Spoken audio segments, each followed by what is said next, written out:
வணக்கம். செம்மணி சிந்து பாத்தியில் இடம்பெற்று வருகின்ற மனித புதைக்குழி அகழ்வு பணிகள் தொடர்ந்தும் இடம்பெற்று வருகின்றன. கண்டுபிடிக்கப்பட்ட தடய பொருட்களை 5/8/2025 மக்கள் பார்வையிடுவதற்காக நீதிமன்றத்தால் அனுமதி அளிக்கப்பட்டிருக்கின்றது.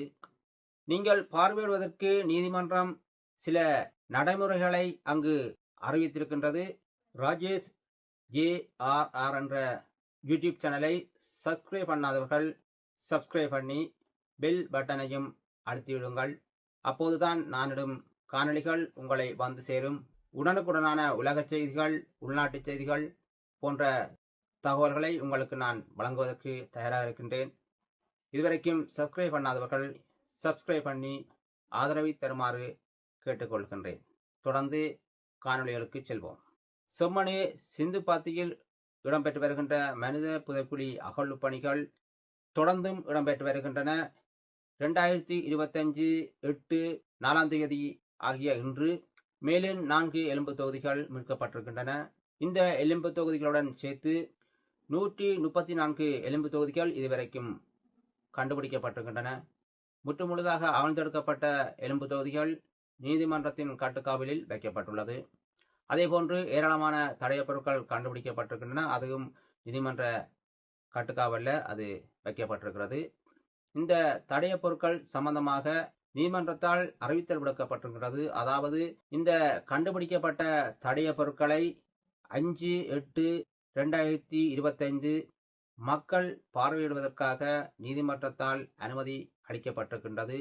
காணாமல் ஆக்கப்பட்டோர் உறவினர்கள் அல்லது பாதிக்கப்பட்ட உறவினர்கள் 5/8/2025 மதியம் 1:30 மாலை 5 மணி வரை நீங்கள் அதை பார்வையிடலாம். காணாமக்கப்பட்ட உறவினர்கள் உங்கள் உறவினரின் தடய பொருட்கள் ஏதேனும் இருக்கிறதா என்பதை அடையாளம் காண்பதற்காகவே இது காண்பிக்கப்படுகிறது. நீங்கள் பார்வையிடுவதற்கு நீதிமன்றம் சில நடைமுறைகளை அங்கு அறிவித்திருக்கின்றது. அந்த நடைமுறைகளுக்கு ஏற்றவாறே நீங்கள் அதை பார்வையிடலாம். முதலாவதாக காணாமக்கப்பட்டோர் உறவினர்களுக்கே முன்னுரிமை அளிக்கப்படுகின்றது. மற்றவர்களுக்கு அங்கு இருக்கும் நிலைமைகளை பார்த்து அனுமதி அளிக்கப்படும் என்று நம்பப்படுகிறது. இரண்டாவதாக இதில் 21 வயதுக்கு மேற்பட்டவர்களே அனுமதிக்கப்படுவார்கள் என்று கூறப்பட்டுள்ளது. இந்த தடயப் பொருட்களை புகைப்படம் எடுப்பதோ அல்லது வீடியோ காணொளி எடுப்பதோ தடை செய்யப்பட்டுள்ளது. தகவலை பெற்றுக்கொள்ளலாம், ஆனால் வீடியோ காணொளிகள், புகைப்படங்கள் எடுப்பது தடை செய்யப்பட்டுள்ளது.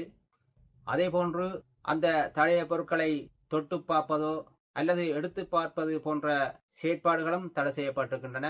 முக்கியமாக அங்கு பார்வையிட செல்லும் உறவினர்கள் உங்கள் அடையாள அட்டை அல்லது கடவுச்சீட்டு அல்லது சாரதி அனுமதி பத்திரம் போன்ற ஏதேனும் ஒரு பொருட்களை அங்கு சமர்ப்பித்து அங்கு பதிவுகள் செய்யப்படும். பார்வையிடும் நபரின் பெயர்கள் மற்றும் அவரின் முகவரி, அத்துடன் காணாமக்கப்பட்டோர் எந்த காலப்பகுதியில் காணாமல் செய்யப்பட்டார்கள், ஆவணங்கள் இருந்தால் அதை கொண்டு செல்வது சிறந்ததாக இருக்கும் என்று கூறப்படுகிறது. அந்த உறவினர்கள் சட்டத்தரணிகளின் உதவியுடன் அங்கு சமூகம் அளிக்கும்படியும் கூறப்பட்டுள்ளது. முக்கியமாக ஊடகவியலாளர்கள் எந்த இலத்திரனியல் பொருட்களும் அங்கு கொண்டு செல்ல முடியாது.